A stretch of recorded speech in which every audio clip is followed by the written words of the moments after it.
Hi guys. ഞാൻ ഇന്നിവിടെ discuss ചെയ്യാൻ പോകുന്ന എനിക്ക് തോന്നുന്നു that's kind of A sensitive topic.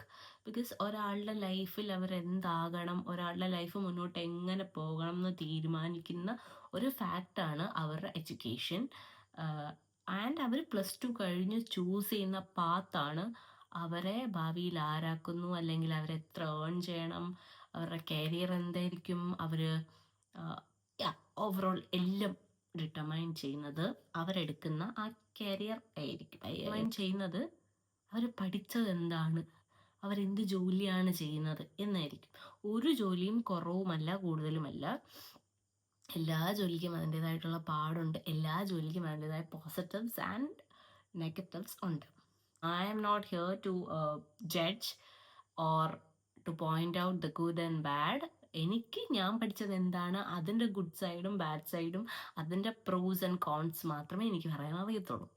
So എല്ലാവരും പറയും 10th ആണ് ലൈഫിൻ്റെ ടേണിംഗ് പോയിന്റ്. അല്ല, 10th കഴിഞ്ഞ് +2 എടുക്കുന്നത് ഇപ്പോൾ നമുക്ക് പല സ്ട്രീംസ് ഉണ്ടല്ലോ. Bio science, biomaths, computer science, economics, അങ്ങനെ കുറേ ഉണ്ടല്ലോ. അപ്പം അത് നമുക്കൊരു താല്പര്യം വരുമല്ലോ. ലൈക്ക് ഓക്കെ, എനിക്ക് ബയോളജി ഇഷ്ടമാണ്, അങ്ങനെയാണെങ്കിൽ ഞാൻ ബയോളജി എടുക്കും. എനിക്ക് മാത്സ് ഇഷ്ടമാണ്, അങ്ങനെയാണെങ്കിൽ ഞാൻ മാത്സ് ഉള്ള ഫീൽഡ് എടുക്കും. എനിക്ക് കമ്പ്യൂട്ടർ സയൻസ് ആണ് കുറച്ച്. അതൊരിക്കലും 10th IT മാർക്ക് കണ്ടിട്ട് കമ്പ്യൂട്ടർ സയൻസ് ഒന്നും എടുക്കാൻ പാടില്ല. അതൊക്കെ ഓക്കെ, അത് let's keep that part A part. So നമുക്ക് 12th കഴിഞ്ഞു ഇനി എന്ത് ചെയ്യണം എന്ന് വിചാരിച്ച് നിൽക്കുന്ന ആൾക്കാർ, ഞാൻ പഠിച്ച കോഴ്സ് FARMD ആണ്. FARMD എന്ന് വെച്ചാൽ ഡോക്ടർ ഓഫ് ഫാർമസി കോഴ്സാണ്. അതൊരു ഡോക്ടറേറ്റ് പ്രോഗ്രാമാണ് ഇൻ മെഡിസിൻ. അത് ഇഷ്ടപ്പെട്ടെടുത്താണെന്ന് ചോദിച്ചാൽ ഓക്കെ. ഞാൻ എൻട്രൻസ് ഒക്കെ റിപ്പീറ്റ് ചെയ്തിരിക്കുന്ന സമയത്ത് സ്വാഭാവികമായിട്ടും എൻട്രൻസിന് കിട്ടിയില്ല എന്ന് വെച്ചാൽ അവരുടെ ഒരു ലൈക്ക് നോർമലി നമുക്ക് എന്താ ഒരു ഗവൺമെൻറ് കോളേജിൽ പഠിക്കാനുള്ളൊരു രീതിയിൽ കിട്ടിയില്ല. എബ്രോഡിൻ്റെ പ്ലാൻ ഉണ്ടായിരുന്നു, പക്ഷെ അത് ഡ്രോപ്പ് ചെയ്തു. പിന്നെ പൈസ കൊടുത്ത് പഠിക്കാനുള്ള ഒരു ഫിനാൻഷ്യൽ സ്റ്റാറ്റസ് അപ്പോൾ ഇല്ലായിരുന്നു. ഇപ്പോഴും അങ്ങനെ എനിക്ക് ഒത്തിരി പൈസ മുടക്കി പഠിക്കണം എന്നുള്ളൊരു ഇത് ഇല്ല. ലൈക്ക് ഇപ്പോൾ FARMD കഴിഞ്ഞു, പുറത്ത് പോകാൻ അതിലും നല്ല പൈസയാവും. അപ്പം ആ ഒരു ഇതിൽ എനിക്ക് വേണ്ടാന്ന് ഞാൻ തീരുമാനിച്ചു. അപ്പോൾ ലോങ് സ്റ്റോറി ഷോർട്ട്, 12th കഴിഞ്ഞ് നമ്മൾ എന്ത് ചെയ്യുന്നു എന്നുള്ളതാണ് നമ്മളുടെ ലൈഫിനെ ഡിസൈഡ് ചെയ്യാൻ പോകുന്നത്. ഒരിക്കലും അത് കഴിഞ്ഞിട്ട് നമുക്ക് ആലോചിക്കാൻ പറ്റത്തില്ല, ഓ എനിക്കത് എടുക്കണ്ടായിരുന്നു, എനിക്കിത് എടുക്കണ്ടായിരുന്നു, അല്ലെങ്കിൽ ഓക്കെ ഇത് പഠിക്കണ്ടായിരുന്നു, അത് പഠിച്ചാൽ മതിയായിരുന്നു, അങ്ങനെ തോന്നാൻ പാടില്ല. അതുകൊണ്ടാണ് I thought of making a video where എൻ്റെ ഫീൽഡ് എന്താണെന്ന് എനിക്കറിയാം. അതിനെപ്പറ്റി സംസാരിക്കാമെന്ന് ഞാൻ വിചാരിക്കുന്നു.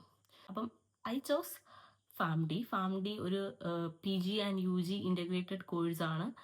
And it is a doctorate course. We actually study medicine in that. അതാണ് ഞാൻ +2 കഴിഞ്ഞപ്പോൾ ചൂസ് ചെയ്തത്. ഞാൻ 1 year എൻട്രൻസ് റിപ്പീറ്റ് ഒക്കെ ചെയ്തു. ബട്ട് അപ്പോഴും എനിക്ക് അങ്ങനെ റിപ്പീറ്റ് ചെയ്യണമെന്ന് ആഗ്രഹമില്ലായിരുന്നു. Basically my plan was to go for ഒരു ഡിഗ്രി കോഴ്സ്, ലൈക്ക് ഒരു BA ഇൻ ഇംഗ്ലീഷ്. എനിക്കത് എൻ്റെ നാട്ടിൽ തന്നെ കിട്ടിയതാണ്. പക്ഷേ പാരൻസിന് എപ്പോഴും ഒരു പ്രൊഫഷണൽ ഡിഗ്രിയിലോട്ട് പോകാനായിരുന്നു താല്പര്യം. നോട്ട് ദാറ്റ് അത് കൊള്ളത്തില്ലെന്നല്ല, പക്ഷെ എൻ്റെ ചോയ്സ് എപ്പോഴും അതായിരുന്നു. ഒരു ലാംഗ്വേജ് എടുത്ത് പഠിക്കുക, അതായിരുന്നു ലിറ്ററേച്ചർ, അതൊക്കെയായിരുന്നു. പക്ഷെ അവർക്കത് അത്ര താല്പര്യമില്ല. പിന്നെ I also thought why not give it a chance, let's try, അങ്ങനെയായിരുന്നു. പക്ഷേ ഇതെന്താണ്, ഇതെവിടൊക്കെയുണ്ട്, ഇതിൻ്റെ സ്കോപ്പ് എന്താണ്, ഇതൊന്നും അറിയാതെ വളരെ ബ്ലൈൻഡായിട്ട് എടുത്തൊരു ഒരു കോഴ്സാണ്. അപ്പം ഇപ്പം ഞാൻ ഹാപ്പി ആണെന്ന് ചോദിച്ചാൽ I was earning, I am still earning. പക്ഷേ ഹാപ്പി ആണോ എന്ന് ചോദിച്ചാൽ not that happy, because I don't have that kind of a recognition in the country which I am currently working. അതിന് വേണ്ടിയിട്ട് ആ ഒരു റെക്കഗ്നീഷൻ കിട്ടാൻ വേണ്ടിയിട്ട് I will have to go abroad, that's for sure. അപ്പം അങ്ങനെ ചിന്തിക്കുമ്പോൾ, അല്ലെങ്കിൽ ഇത്രയും പൈസ മുടക്കിയിട്ടാണ് ഞാൻ പഠിച്ചത്, ഞാൻ പഠിച്ചിറങ്ങിയപ്പോൾ അത്യാവശ്യം നല്ല എമൗണ്ട് ആയിട്ടുണ്ട്. അപ്പം അതൊക്കെ ആലോചിക്കുമ്പോൾ sucks. But let's come to the reality. അപ്പം എന്താണ് FARMD, എങ്ങനെയാണ് എടുക്കാൻ പറ്റുക, കോളേജസ്, അല്ലെങ്കിൽ FARMD എടുക്കുന്ന ഒരാളോട് എന്തായിരിക്കും ലൈക്ക് 6 years കഴിയുമ്പോൾ എന്തായിരിക്കും ചെയ്യേണ്ടത്, ആ ഒരു രീതിയിലുള്ള കാര്യങ്ങളാണ് ഞാൻ ഇവിടെ ഡിസ്കസ് ചെയ്യാൻ പോകുന്നത്. ഓക്കെ, FARMD ഞാൻ പറഞ്ഞു വന്ന പോലെ, FARMD എന്ന് പറഞ്ഞാൽ ഡോക്ടർ ഓഫ് ഫാർമസി. അത് കുറേ പേര് ആദ്യം തന്നെ കൺഫ്യൂസ്ഡ് ആയിട്ടുണ്ട്. DFARMO DPharm മോശമായിട്ടുള്ളൊരു കോഴ്സല്ല, പക്ഷെ അതൊരു ഡിപ്ലോമ കോഴ്സാണ്. ഇറ്റ്സ് ജസ്റ്റ് ഒരു 1.5-2 ഇയേഴ്സിൽ തീരുന്ന ഒരു ഡിപ്ലോമ കോഴ്സാണ് ഈ DPharm എന്ന് പറയുന്നത്. അപ്പം നമ്മൾ ആദ്യം തന്നെ ആൾക്കാർ ചോദിക്കുക, ഓ DPharm ആണല്ലേ, അതിൽ തന്നെ ആർക്കങ്ങ് പുച്ഛ, DPharm ആണല്ലേ. അത് ഡിപ്ലോമ കോഴ്സാണ്. And what is Pharm D എന്ന് പറഞ്ഞാൽ doctor of pharmacy. It's A 6-year course. അതൊരു ഇൻ്റഗ്രേറ്റഡ് കോഴ്സാണ്. ഇൻ്റഗ്രേറ്റഡ് ഇൻ ദ സെൻസ് UGയും PGയും കഴിഞ്ഞാണ് നമ്മൾ ഇറങ്ങുന്നത്. ഒരു ഡോക്ടറേറ്റ് കോഴ്സാണ്. ഒരു ഇന്ത്യയിലാണോ അല്ലെങ്കിൽ പോട്ടെ, കേരളത്തിൽ ഒരു 100 സ്റ്റുഡൻസിൽ ഒരു ബാച്ചിൽ 30 സ്റ്റുഡൻസ് ആണ് വരുന്നത്. ഇപ്പം എങ്ങനെയാണെന്ന് എനിക്കറിയത്തില്ല, ഞാൻ പഠിച്ചുകൊണ്ടിരിക്കുമ്പോൾ ഒരു ബാച്ചിൽ 30 പേര്. അപ്പം അതിൽ ആ 30 പേരിൽ ഒരു 28 പേരും ഇത് ഞാൻ പറയുന്നത് സത്യസന്ധമായിട്ടുള്ള കാര്യമാണ്. ഈ കോഴ്സ് എടുക്കാൻ കാരണം എന്താണെന്ന് ചോദിച്ചാൽ, പേരിന് ഫ്രണ്ടിൽ നമ്മൾ പഠിച്ചിറങ്ങുമ്പോൾ ഡോക്ടർ എന്ന് പറയുന്ന ആ ഒരു പ്രിഫിക്സ് കിട്ടുന്നത് കൊണ്ട് മാത്രമാണ് ഈ കോഴ്സ് എടുക്കുന്നത്. അതിപ്പം നമ്മുടെ കൂടെ പഠിച്ച ആൾക്കാരാണെങ്കിലും നമ്മുടെ സീനിയേഴ്സ് ആണെങ്കിലും നമ്മുടെ ജൂനിയേഴ്സ് ആണെങ്കിലും ഇപ്പം കയറുന്ന പിള്ളേരെയും ക്യാൻവാസ് ചെയ്യുന്നത് തന്നെ ഈ ഒരു സാധനം പറഞ്ഞിട്ടാണ്. ഓക്കെ, അപ്പം അതെനിക്ക് പറയണം എന്നുണ്ടായിരുന്നു. ശരിയാണ്, 6 years കഴിയുമ്പോൾ നമുക്ക് ഡോക്ടർ എന്ന് പറയുന്നൊരു പ്രിഫിക്സ് കിട്ടും. അത് നമ്മൾ നല്ല കഷ്ടപ്പെട്ടുണ്ടാക്കുന്നത് തന്നെയാണ്, അതിലൊരു സംശയവുമില്ല. പക്ഷെ അവരുടെ ഒരു മാർക്കറ്റിംഗ് സ്ട്രാറ്റജി ആണോ എന്നെനിക്കറിയത്തില്ല, ഇങ്ങനെ പിള്ളേരിനെ കൊണ്ട് ഈ കോഴ്സിന് ചേർപ്പിക്കാനുള്ളൊരു കാരണം അത് കഴിഞ്ഞിട്ട് നമുക്കുണ്ടാകുന്നത് എന്താണെന്ന് ഞാൻ എക്സ്പീരിയൻസ് പറയുമ്പോൾ നിങ്ങൾക്ക് മനസ്സിലാവും. കുറേ പേരുടെ ഡൗട്ടാണ് ഇത് നമുക്ക് ചെയ്യാൻ വേണ്ടിയിട്ട്, അല്ലെങ്കിൽ ഇത് നമുക്ക് ഇതിന് അഡ്മിഷൻ കിട്ടാൻ നീറ്റ് വേണം. ഇപ്പം ആസ് ഓഫ് നൗ വേണ്ട, നീറ്റിൻ്റെ ഒരു ഇതില്ല എന്നാണ് എൻ്റെ ഒരു ഞാനിപ്പം നോക്കിയപ്പോഴൊക്കെ അങ്ങനെയാണ്, വേണ്ട എന്നുള്ള രീതിയിലാണ് ഞാൻ കണ്ടത്. പക്ഷെ കേരളത്തിൽ കീം ഉണ്ടല്ലോ, അപ്പം കേരളത്തിൽ പല കോളേജസും ഇതിൻ്റെ ഒരു എൻട്രി ക്രൈറ്റീരിയ ആയിട്ട് വെക്കുന്നത് കീമാണെന്നാണ് ഞാൻ സെർച്ച് ചെയ്തപ്പോൾ കണ്ടത്.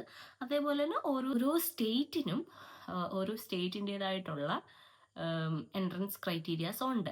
പിന്നെ അത് മാത്രമല്ല, ചില കോളേജസിൽ ഇപ്പം അമൃത പോലത്തെ വലിയ വലിയ കോളേജസിൽ, അമൃത ഒരു ഡീംഡ് യൂണിവേഴ്സിറ്റിയാണ്, അതായത് കേരള യൂണിവേഴ്സിറ്റി അല്ല, കേരള യൂണിവേഴ്സിറ്റിയുടെ അണ്ടറിലല്ല, അവരുടേതായ യൂണിവേഴ്സിറ്റിയിലാണ്. അപ്പം അങ്ങനത്തെ യൂണിവേഴ്സിറ്റീസിലൊക്കെ, അങ്ങനത്തെ കോളേജസിലൊക്കെ അവരായിട്ട് തന്നെ ഒരു എക്സാം ഉണ്ട്. അത് പാസ്സായി, അതിലെന്തെങ്കിലും ഒരു ക്രൈറ്റീരിയ കാണും, അതിന് പാസ്സായി കഴിഞ്ഞാലായിരിക്കും അവരവിടെ സെലക്ട് ചെയ്യുക. ചിലപ്പോൾ എക്സാം കൂടാതെ ഒരു ഇൻ്റർവ്യൂവും കൂടി കാണും.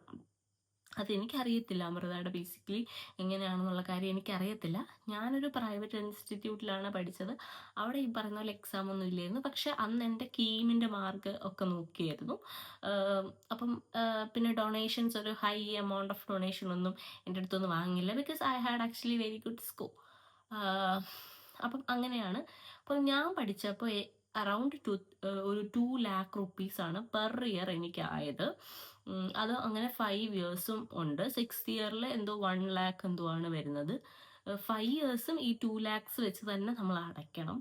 അത് മാത്രമല്ല, നമുക്ക് ഹോസ്റ്റൽ ഫീസ്, ബുക്സ്, ഫുഡ്, ഇതൊന്നും ഇതിനകത്ത് ഇൻക്ലൂഡ് അല്ല. ഇതെല്ലാം നമ്മൾ സെപ്പറേറ്റ് ആണ്. യൂണിഫോം, ഫുഡ്, പിന്നെ ഹോസ്റ്റൽ ഫീസ്, ബുക്സ് വാങ്ങുക, പിന്നെ നമ്മുടെ എല്ലാ ചെലവും, അതൊന്നും ഈ 2 lakhsൽ വരുന്നതേ അല്ല. അപ്പം തന്നെ നിങ്ങൾക്ക് ആലോചിക്കാം ഇതൊരു എക്സ്പെൻസീവ് കൈൻഡ് കോഴ്സ് ആണ്. അപ്പം കർണാടകയിൽ പഠിക്കാനാണെങ്കിൽ ബാംഗ്ലൂർ കുറേ കോളേജസ് ഉണ്ട്. അത് പഠിക്കാനാണെങ്കിൽ KECT എന്ന് പറയുന്നൊരു എൻട്രൻസ് എക്സാം ഉണ്ടല്ലോ കർണാടകയുടെ, അതാണ്. അതിലെന്തോ ഒരു മിനിമം ബാറുണ്ട്, അത് പാസ്സാവണം എന്നാണ് പറയുന്നത്. സോ ഇപ്പോഴത്തെ ഒരു ആൾക്കാരോട് ഇപ്പം എൻ്റെ അടുത്ത് വന്ന് ചോദിക്കാം, ചേച്ചി ഫാം ഡി എടുക്കട്ടെ, ഐ വിൽ സ്ട്രേറ്റ് ഫോർവേഡ് പറയും, വേണ്ട, നിങ്ങൾ BPharm എടുക്ക്.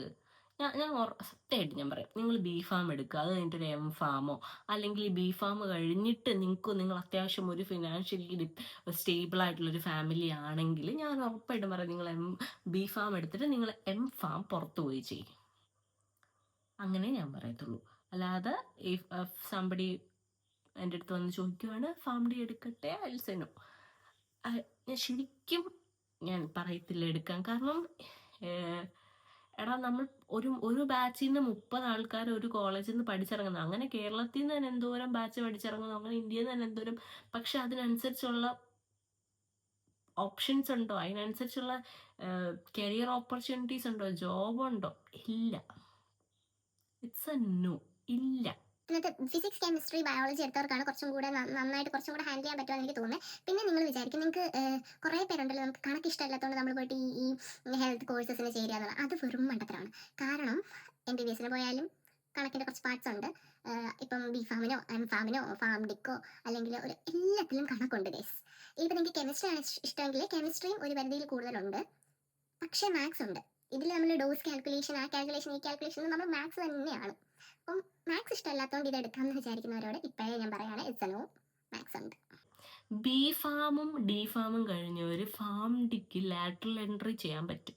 B.Pharm കഴിഞ്ഞവർക്ക് ഫാംഡിയുടെ 4th ഇയർ തൊട്ട് ജോയിൻ ചെയ്യണം. 4, 5, 6 അങ്ങനെയാണ്.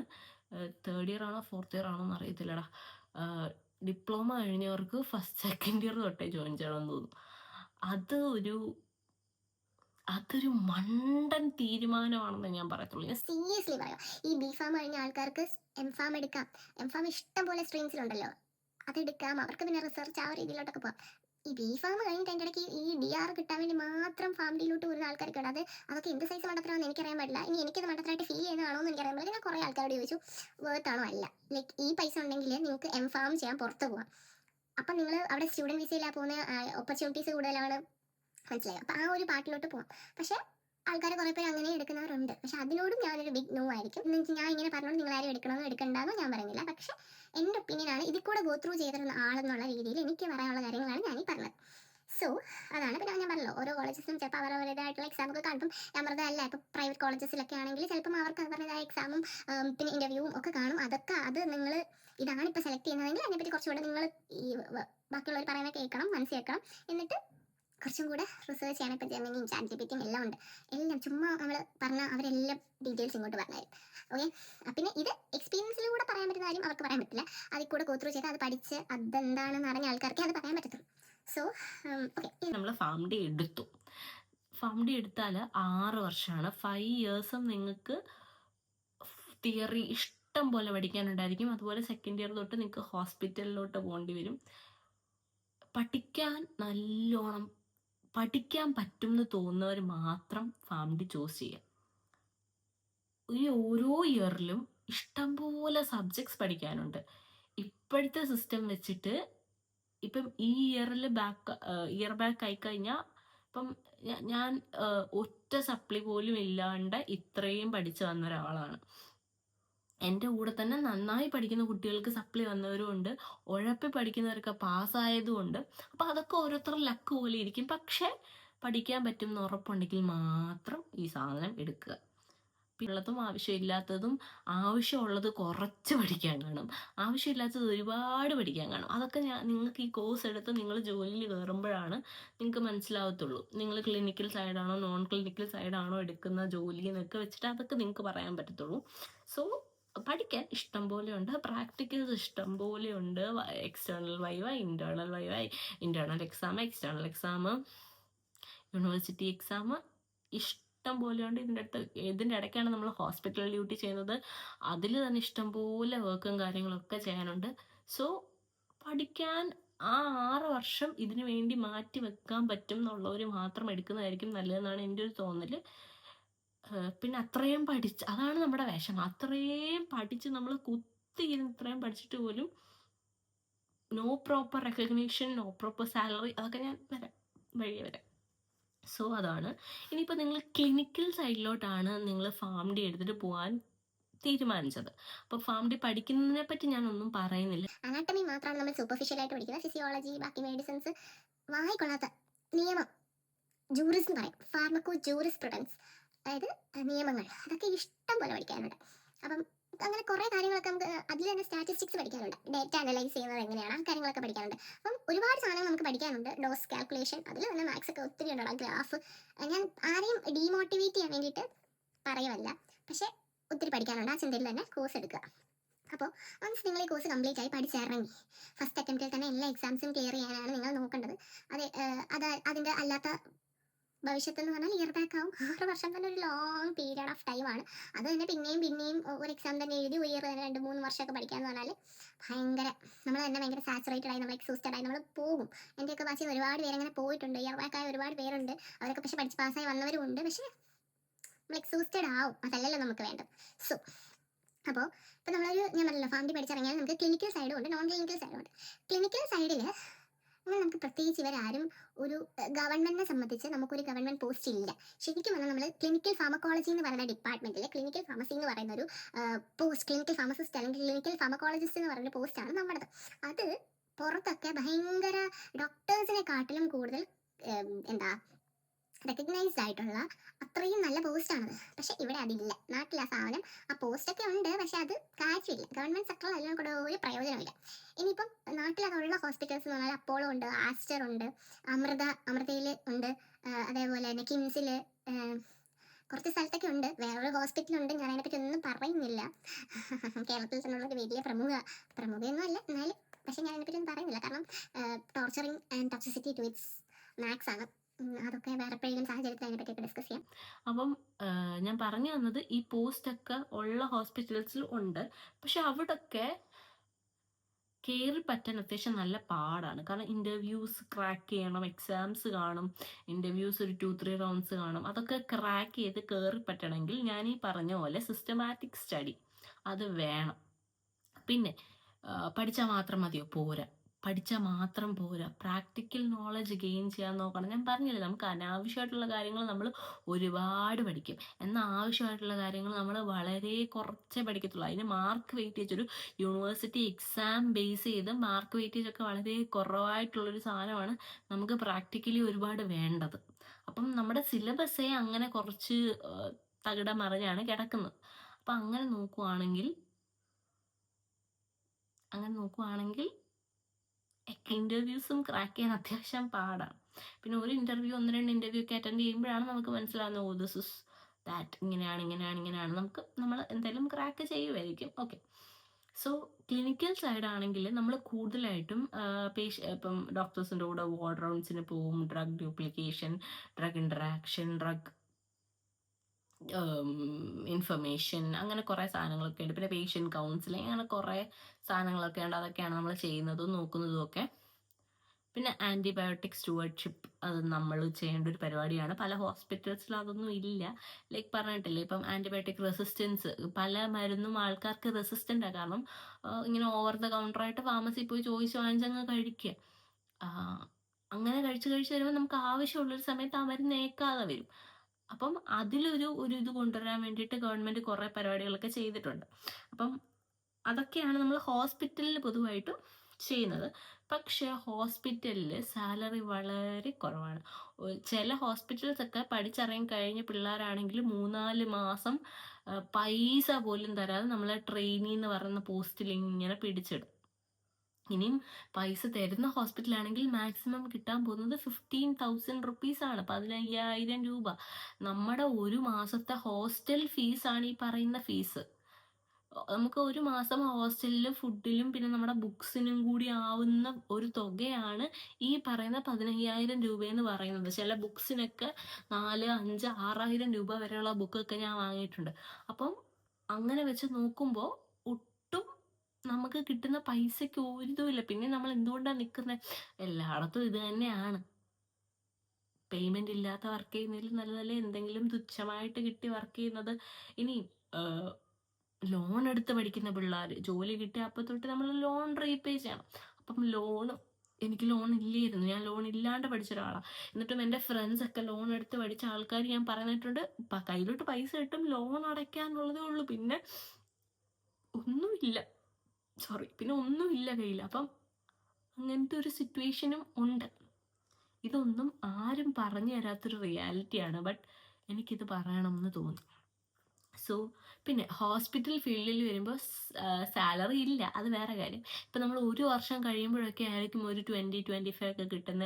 1.5-2 വർഷം ആകുമ്പോൾ ഒരു 30, ആ ഒരു ഗ്രോത്തേ ഉള്ളൂ നമുക്ക്. പിന്നെ വേറൊരു കാര്യം എന്ന് പറഞ്ഞാൽ സാലറിക്ക് അപ്പുറം ഉള്ളൊരു നോളജ് ആൻഡ് ഗ്രോത്ത്. നോളജ് നമ്മളിങ്ങനെ പല കാര്യങ്ങളും പല ഫയൽസും പഠിച്ച് നമ്മൾക്ക് ഉണ്ടാക്കേണ്ട അറിവ് നമ്മൾ ഉണ്ടാക്കുന്നുണ്ടായിരിക്കും. പക്ഷേ ഒരു പൊസിഷൻ ഹൈക്കോ, നമ്മൾ ക്ലിനിക്കൽ ഫാർമക്കോളജിസ്റ്റ് ആ ഒരു പൊസിഷനാണ് നമുക്ക്.